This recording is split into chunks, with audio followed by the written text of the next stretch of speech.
পৃথিবীর কোন কূপে আজও আসমানি ফেরেশতা হারুত ও মারুত বন্দী রয়েছেন?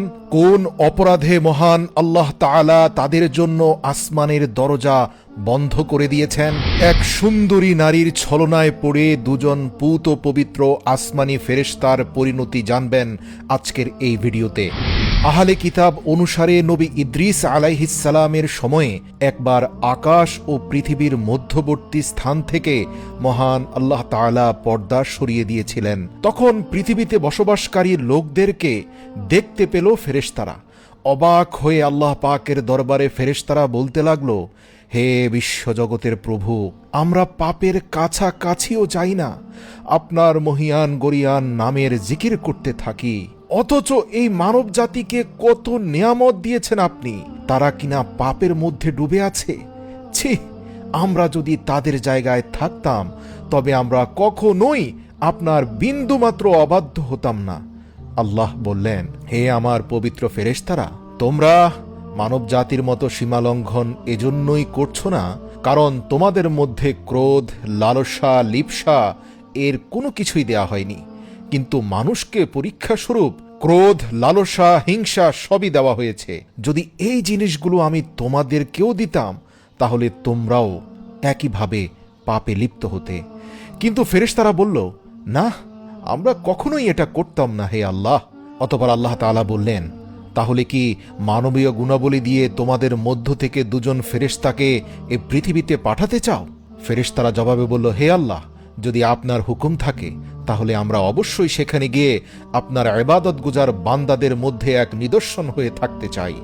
আল্লাহ পাক বললেন, বাহ, ভালো তো, তাহলে অবশ্যই তোমাদের মধ্য থেকে সেরা দুজন ফেরেশতাকে নির্বাচন করো, যাদেরকে আমি মানবীয় গুণাবলী দিয়ে মানব আকৃতিতে পৃথিবীতে পাঠিয়ে দেব। সুবহানাল্লাহ। অতঃপর ফেরেশতারা তাদের মধ্য থেকে শ্রেষ্ঠ দুজনকে নির্বাচিত করে আল্লাহ রাব্বুল আলামিনের কাছে আরজি পেশ করল, যেই দুজনের নাম ছিল যথাক্রমে হারুত ও মারুত।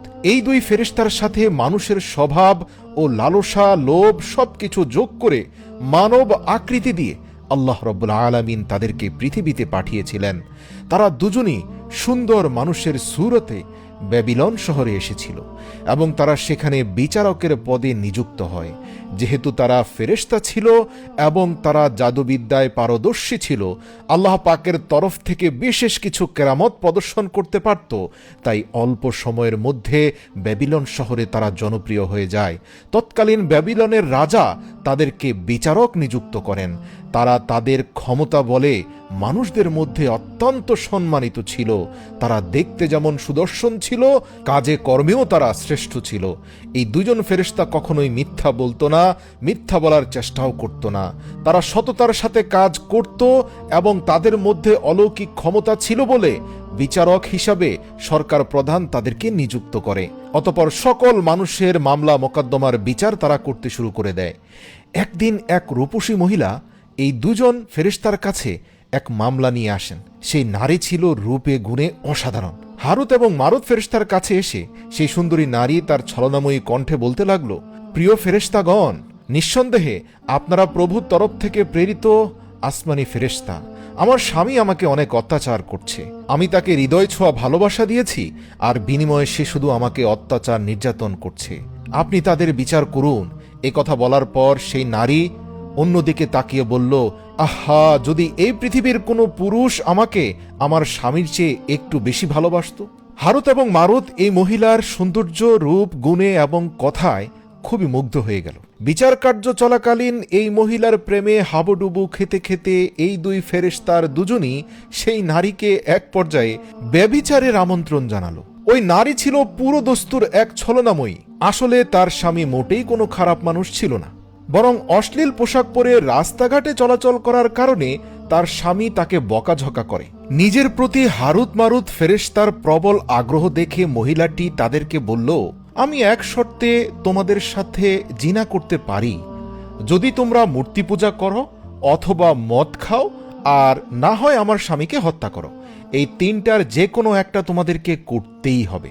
হারুত মারুত বলল, তোমার স্বামীকে আমরা হত্যা করতে পারবো না, কারণ বিচার কার্যক্রম অনুযায়ী যা মনে হচ্ছে তোমার স্বামী অপরাধী নয়। আর মূর্তি পূজা করলে তো আমরা সৃষ্টিকর্তার সাহায্যই পাবো না। তবে হ্যাঁ, মদ খাওয়া ছোটখাটো অপরাধ, আমরা মদ খেতে পারি। অতপর হারুত ও মারুত মদ পান করাকে ছোটখাটো পাপ মনে করে মদ পান করল এবং তারপর নেশাগ্রস্ত অবস্থায় তারা বড় ধরনের দুটি পাপ করে ফেলল। এর একটি হচ্ছে সেই নারীর সাথে ঘনিষ্ঠ হয়ে যাওয়া, আর দ্বিতীয় হচ্ছে আল্লাহ রাব্বুল আলামিন পৃথিবীতে তাদেরকে পাঠানোর সময় পুনরায় আকাশে উঠানোর একটা প্রক্রিয়া শিখিয়ে দিয়েছিলেন। সেই প্রক্রিয়াটা সেই নারীকেও তারা শিখিয়ে দিয়েছিল, যার দ্বারা সেই মহিলা আকাশে যাওয়ার সক্ষমতা অর্জন করে। যখন এই নারী সেই আমলের মাধ্যমে আকাশে গেলেন, তখন আকাশে উঠার নীতি ভঙ্গ করার অপরাধে আসমানের ফেরেশতারা আল্লাহ পাকের হুকুমে তাকে একটি গ্রহে রূপান্তর করে দেয়।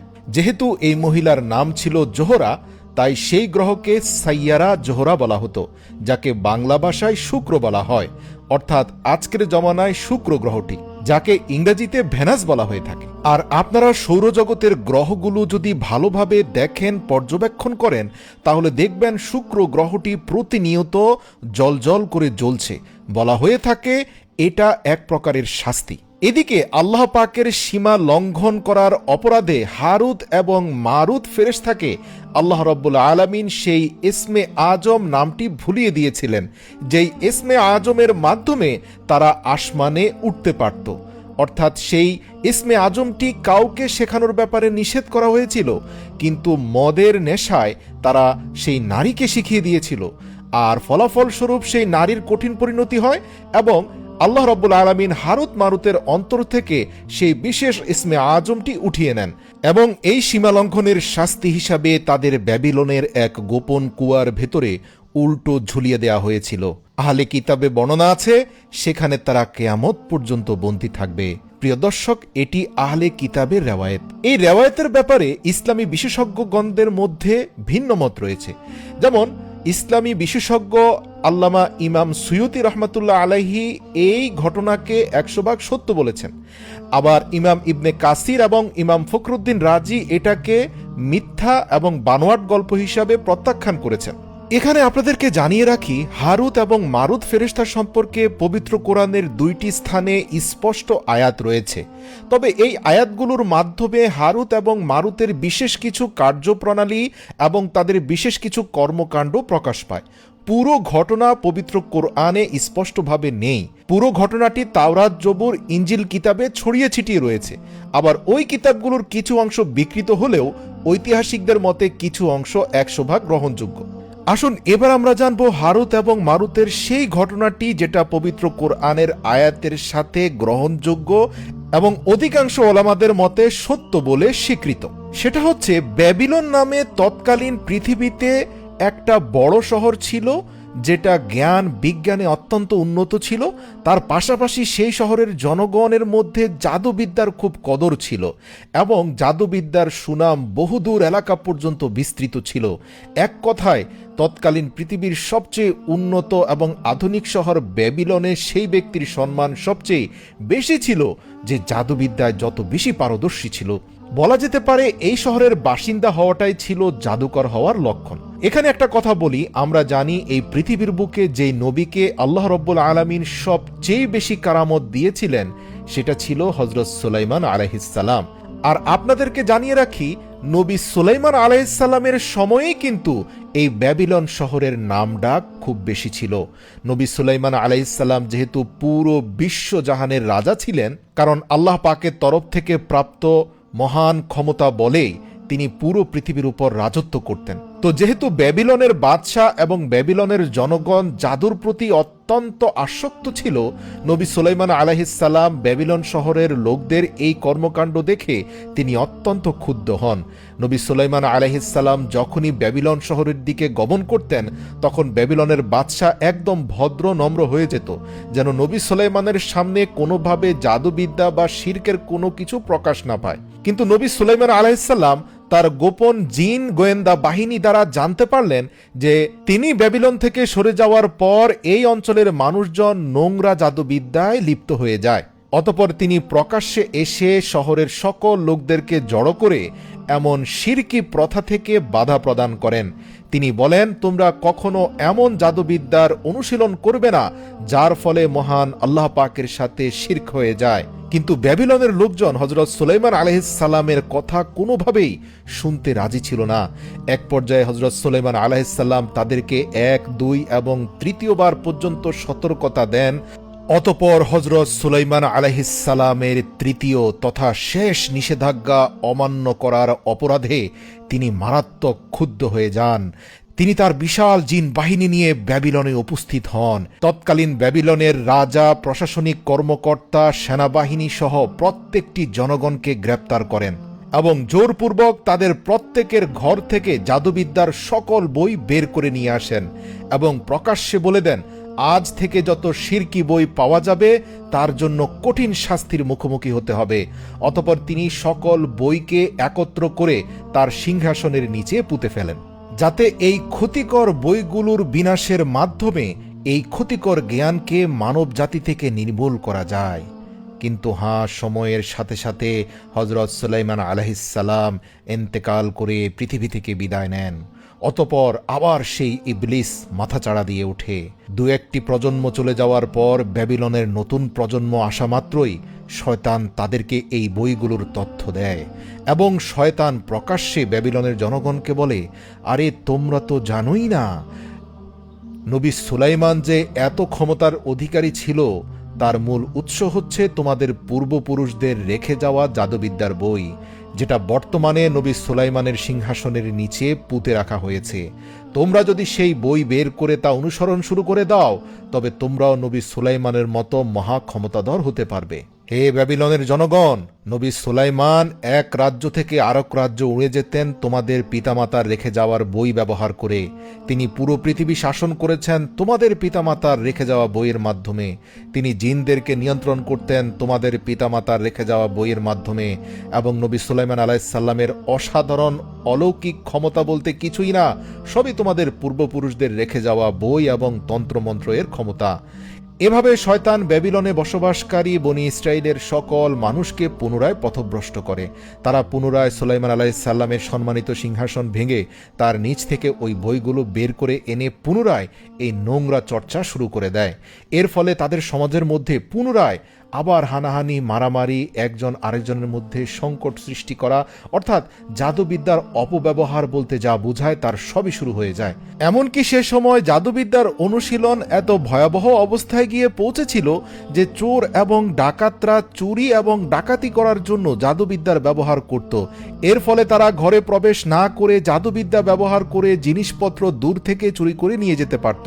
এতে সমাজে ভয়ঙ্কর বিশৃঙ্খলা দেখা দিল। আল্লাহ রাব্বুল আলামিন পবিত্র কোরআনে এই সম্পর্কে বলেন, তারা জাদুর অপব্যবহার করত এবং জাদুবিদ্যার মাধ্যমে স্বামী স্ত্রীর মধ্যে বিচ্ছেদ ঘটাত। এছাড়াও শয়তানের সেই মিথ্যা তথ্যের বিষয়ে আল্লাহ রাব্বুল আলামিন পবিত্র কোরআনে বলেন, আমার নবী সুলাইমান কখনোই জাদুবিদ্যার অনুসরণ করেনি, সুলাইমান কুফরি করেনি, কিন্তু শয়তানি কুফরি করেছিল। শয়তান মানুষকে জাদুবিদ্যা শেখাতো এবং ব্যাবিলন শহরে হারুত ও মারুতের উপরেও মিথ্যা আরোপ করা হয়েছিল। হারুত এবং মারুত দুজন ফেরেশতা অবতীর্ণ হয়েছিল এবং তারা কাউকে ততক্ষণ পর্যন্ত জাদু শিক্ষা দিত না যতক্ষণ না তারা নিশ্চিতভাবে স্বীকৃতি দিত যে আমরা এই জাদু অপকর্মে ব্যবহার করব না, এটা শুধুমাত্র একটা পরীক্ষা, তোমরা কেউ এই জাদুর মোহে কাফের হয়ে যেও না। প্রিয় দর্শক, পবিত্র কোরআনের এই আয়াতগুলোর মাধ্যমে স্পষ্টত বোঝা যায় যে সে সময়ে ব্যাবিলনে জাদুবিদ্যার এই জ্ঞানের অপব্যবহার এত ভয়াবহ রূপ ধারণ করেছিল যা সাধারণ মানুষের জন্য কষ্ট ও দুর্দশার কারণ হয়ে ওঠে। তখন আল্লাহ রাব্বুল আলামিন মানব রূপে দুজন ফেরেশতা পাঠিয়েছিলেন জাদুবিদ্যা থেকে বাঁচার আমল ও জাদুকে বাতিল করার পদ্ধতি মানুষকে শেখানোর জন্য, যাতে তারা জাদুকরদের হাত থেকে মুক্তি পায়, তবে এই শিক্ষাগুলিও খারাপ উদ্দেশ্যেও ব্যবহার হতে পারে। তো ওই দুজন ফেরেশতাই মূলত হারুত এবং মারুত। এই ফেরেশতারা দুনিয়ার বুকে এসে যখনই মানুষকে এই কালো জাদুর হাত থেকে রক্ষা করার জন্য আল্লাহ প্রদত্ত জাদুবিদ্যা শেখাতো, তখন তারা সর্বদা মানুষকে এই কথা বলে সতর্ক করত যে এটি আল্লাহর তরফ থেকে একটি পরীক্ষা তোমাদের জন্য। তোমরা আমাদের কাছ থেকে এই জাদু শিখে নিচ্ছ যাতে তোমরা কালো জাদুকে প্রতিহত করতে পারো, কিন্তু তোমরা আল্লাহ প্রদত্ত এই জাদু শিক্ষাকে অপব্যবহারে ব্যবহার করো না। কিছু আরবি গল্পে ব্যাবিলনের এক বিশেষ কূপের কথা উল্লেখ আছে। সেখানে অনেক লোক এসে হারুত ও মারুতের সাথে সাক্ষাৎ করে জাদুবিদ্যার জ্ঞান লাভ করত। যদিও কিছু ঐতিহাসিক বলেছেন যে ইরাকের হাল্লা শহরের কাছে একটি ধ্বংসাবশেষে একটি প্রাচীন কূপ রয়েছে, যেখান থেকে ব্যাবিলনের সীমানা শুরু হয়েছে। তারা এই কূপটিকেই ব্যাবিলনের কুয়া হিসাবে ঘোষণা করে। তবে যাই হোক, এই ঘটনা থেকে এই শিক্ষা পাওয়া যায় যে জাদুবিদ্যা এবং জাদু একটি শিরক, তবে এটি দুর্নীতি ও ফাসাদ বন্ধ করতে ব্যবহার করার অনুমতি রয়েছে। প্রিয় দর্শক, কোরআনের আয়াতের সাথে তাওরাতের এই ঘটনাটির সম্পর্ক সবচেয়ে ঘনিষ্ঠ। এজন্যই সকল উলামায়ে কেরামগণ এই ঘটনাটিকে স্বীকৃত বলেছেন। তবে এই ঘটনায় আল্লাহর তরফ থেকে প্রেরিত ফেরেশতা হারুত এবং মারুতের কি পরিণতি হয়েছে তা স্পষ্ট করে কোথাও উল্লেখ করা হয়নি। শুধু এতটুকু বলা হয়েছে যে হারুত এবং মারুত ফেরেশতা পৃথিবীতে এসে মানুষকে কালো জাদুর হাত থেকে রক্ষা করার জন্য আল্লাহর তরফ থেকে প্রেরিত ভালো জাদু শিক্ষা দিত। তো প্রিয় দর্শক, হারুত মারুতের এই পুরো ঘটনা থেকে একটি শিক্ষা নিশ্চিত যে জাদুবিদ্যা আজও রয়ে গেছে এবং জাদুবিদ্যা একটি শিরক, তবে এটি দুর্নীতি ও ফাসাদ বন্ধ করতে ব্যবহার করার অনুমতি রয়েছে।